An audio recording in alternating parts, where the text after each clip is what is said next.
Inmigration. What is immigration? Undoubtedly, it is one of the most interesting and recurrent demographic phenomena in history. It is formally a population movement that consists of the arrival of people in a country or region different from their place of origin to settle in. This phenomenon has changed the whole world, not only in recent times but throughout human history, because it is present since ancient humans were looking for new lands with better opportunities to survive. However, despite the innumerable changes that we as a society have suffered, immigration is still present. But why? What are the causes that make this a common but complex phenomenon? Join us on a trip to discover it.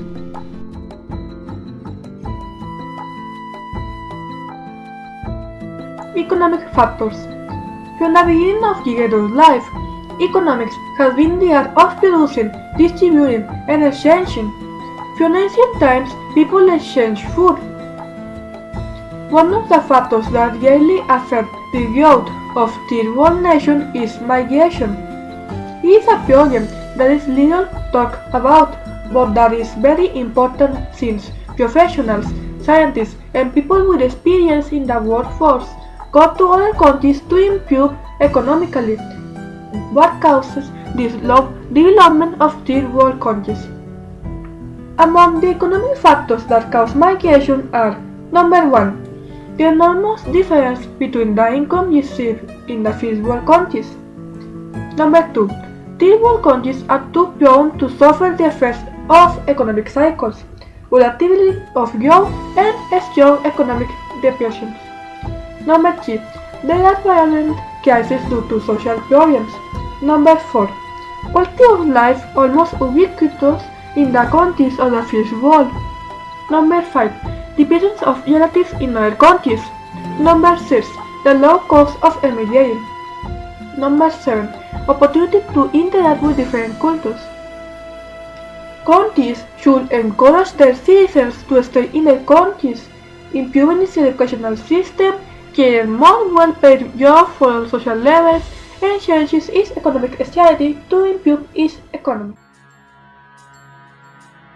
When people migrate from their countries, it might be because of a political reason, this being a dictatorship, exile, etc. Dictatorships are defined as absolute authority exerted by a ruler, typically one who has obtained power by force, with total power over a country. Dictators don't call themselves dictators. They received this name from other countries because of their characteristics. This being, they take unilateral decisions that affect their country, their power is not checked nor balanced by any Congress or Senate, and they have control over any government branch, probably because there are no other government branches while they're in power. But how does this relate to migration? The best example of this right now is probably part of the Venezuelan population, which recently abandoned its country because of the political crisis caused by a dictator, Nicolás Maduro. You cannot talk about migration without mentioning the term exile, that can be defined as the condition of someone being sent or kept away from their own country, village, etc., especially for political reasons. It is indeed a factor that can not only cause migration, but it also forces it.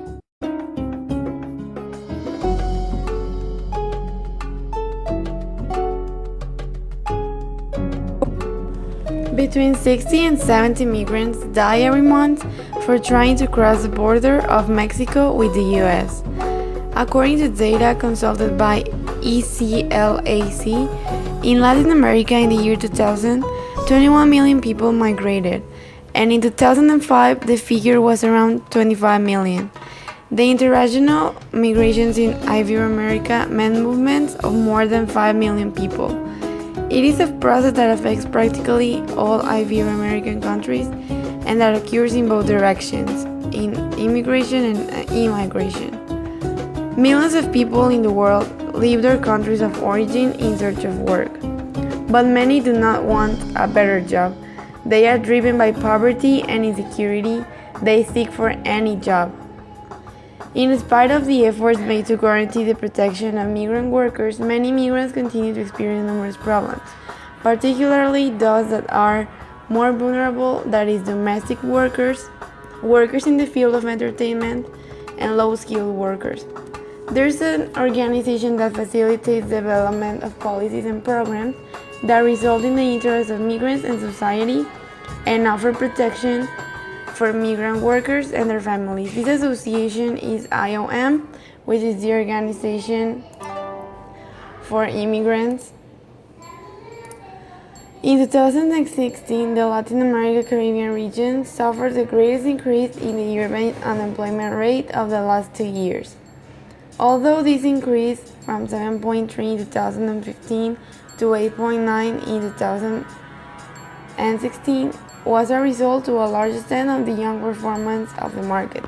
Many people, like young migrants, risk their lives to cross the border, and they seek opportunities for a better job, and also they want to achieve a better life for themselves and their families, to concrete educational aspirations, improve their skills and professional perspectives, or just simply to satisfy the desire for personal development and the adventures of living in the foreign. However, the migration of young people takes place in a context of high youth unemployment and lack of creation of decent jobs in the country of origin.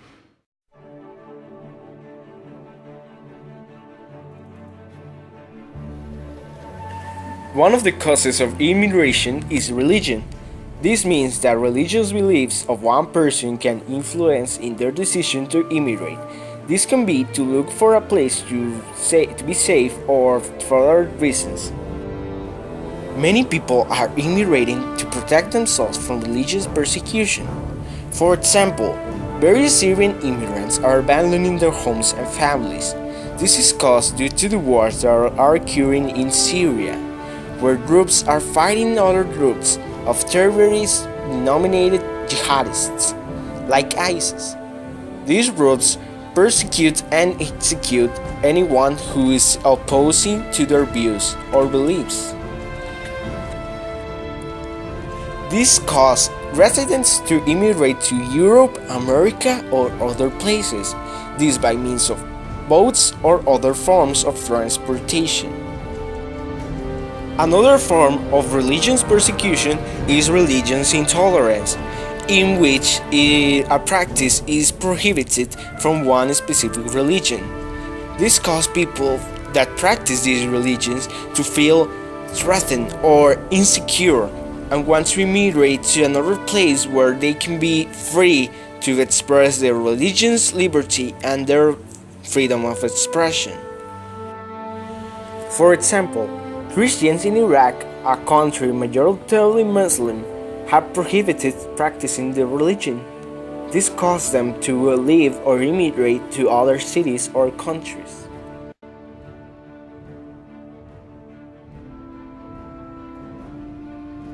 The acts of terrorism date back to the French Revolution in the 18th century, in an attempt to make a radical change in the government and society. As defined by the Oxford Dictionary, terrorism implies the unlawful use of violence and intimidation, especially against civilians, in the pursuit of political aims. Terrorist acts include murder, kidnapping, hijacking, bombing, and others. Since the 21st century, various ideologies have collided and disputed between each other, causing conflicts between individuals, communities, and even whole countries who forcefully try to defend their ideas. These ideologies can have political, social, religious, racial, or economic tendency. The intolerance and conflicts between these ideas can eventually evolve into a violent conflict between the participants of such ideologies. Since 2000, around 73,000 terrorist attacks have been registered worldwide, causing approximately 170,000 deaths. While 2016 presented 10% less deceased victims of terrorism than 2014, currently many countries have been in harsh and unstable situations due to terrorism. These conditions are one of the many causes of migration, especially in Middle Eastern countries such as Iraq, Syria, and Afghanistan, as well as African countries where extremist Muslim communities have been constantly terrorizing people. Since then, Europe has been protecting thousands of refugees to escape their country in hopes of escaping the fear they live in their homes and finding opportunities to live in stable conditions. The UNHCR, an organism from the United Nations designed to protect refugees worldwide, has been attentive on the violent situations that these nations have. Mexico has been the main target of Central American refugees, most of which were detained and sent back to their country due to political issues implying their legal permission on the country. In spite of the resistance against this violence, terrorist attacks still occur throughout the whole world, leaving many people without homes. Both the United Nations and the world population still join forces to stop violence and protect all refugees in Europe and the rest of the world.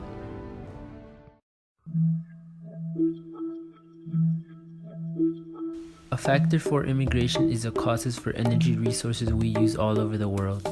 A reason for this factor is the energy reform here in Mexico, because it allows private companies to come into our country to discover and extract the crude oil and natural gas. Many companies come here and bring people overseas to work, which causes the immigration and the people have to start a new life. We allow these reforms because our own country does not have the right machines to do the work, whereas the private companies do. The reform also benefits us since it's the way we obtain the resources we need for our country to have power. Another reason is that people have to immigrate due to wars occurring in their country because the wars are about land that contain high amount of natural resources. This is a major reason why, because families are being forced to move out so they can be safe and not be caught in the crossfire of the war. For example, the war in Afghanistan with the US in it was mainly because they wanted to take control of that area and extract the resource that was found there. That is not the only war developed. There were many more that had to do with crude oil and natural gas. All of these disputes have one thing in common: the conviction of ruling elites around the world that the possession of energy assets, especially oil and gas deposits, is essential to prop up national wealth, power, and prestige.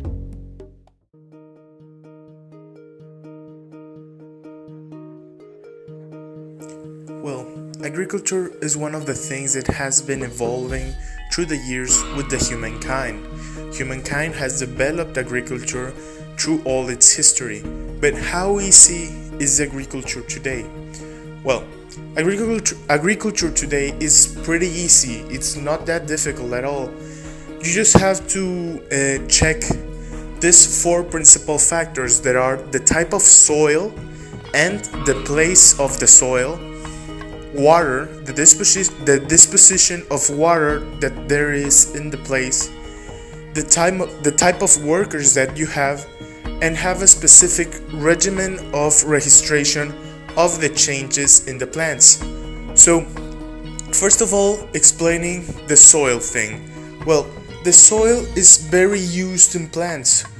It's the most important thing for plants besides water. So, soil is very useful in the agriculture, but you have to check how is the soil in a specific place. Water, well, with water you have just to check if there's enough disposition of water in that specific place. Also, the type of workers that you have, it's how useful are the workers and how do they work, and the registration is to manage to see the changes that the soil has in every specific time of the year. So to know how much are you gonna make and how much do you need.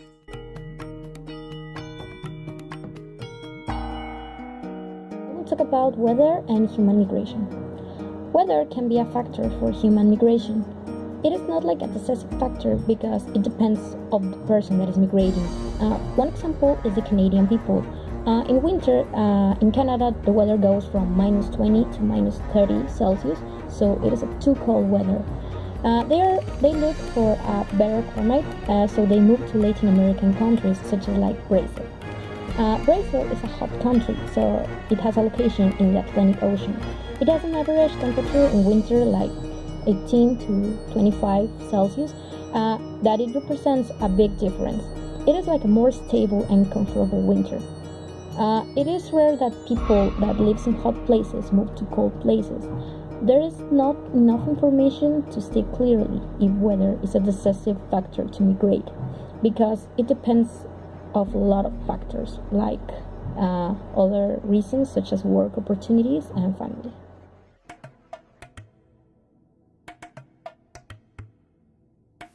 In my personal opinion, immigration is a natural phenomenon that still happens because people always want the best. It's something that is printed in a human being, so we can expect that it will keep happening during the rest of the human history.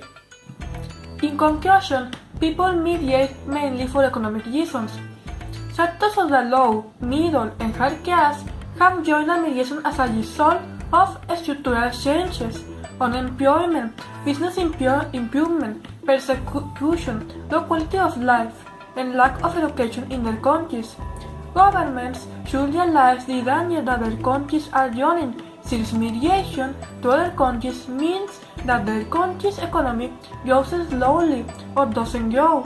This generates a vicious cycle in which people want to migrate because of the low quality of life that generates the same or worse economy. My conclusion is that migration is definitely a thing, especially nowadays with its different repercussions in different aspects. Politically speaking, migration is involved with everything that I just mentioned before, this being dictatorships or exile itself. As a conclusion, we might say that people migrate to other countries for many different reasons, and which are labor factors, economical factors, social factors, and they migrate to look for a better life opportunity or job opportunity in this case, in the country they are going to live in, and they need to be respected and they need to make their rights valid. As we could see, religion affects a lot in people's decision to migrate to other countries, whether it's because of religious persecution or religious intolerance by other groups. People want to feel safe and secure and not being not having fears about being killed or executed because of the religion beliefs. People migrate to Europe, like for example what's happening now with the Syrian refugees. As war continues, they cannot return home because of the extremists that are present there. In conclusion, I learned about the immigration that happens all around the world and the factors that affect every person in the world. I also learned that many of the reasons why immigration happens is because of the danger that there is in certain places, and we have to find ways to help each other and benefit than to start disputes. So the thing that I thought about is how easy is agriculture nowadays, and I have to say I'm surprised, not because of the specific factors that are needed, because two of them are already given by the nature itself. It's because how many people it's needed in order to obtain one product. So that's the specific thing that caught my attention. It's how many people are needed just for one product, not for like example a 4-pack of different things. No, just one product needs a lot of persons. I think migration is a very important issue that must be taken in mind by not only authorities but also individuals who know people in harsh situations, whether they are political, economic, or social. In spite of such situations, we must unite in order to help these people, as regardless of our nationality or socio-economic situations, we are all humans born with the same rights to opportunities and shelter.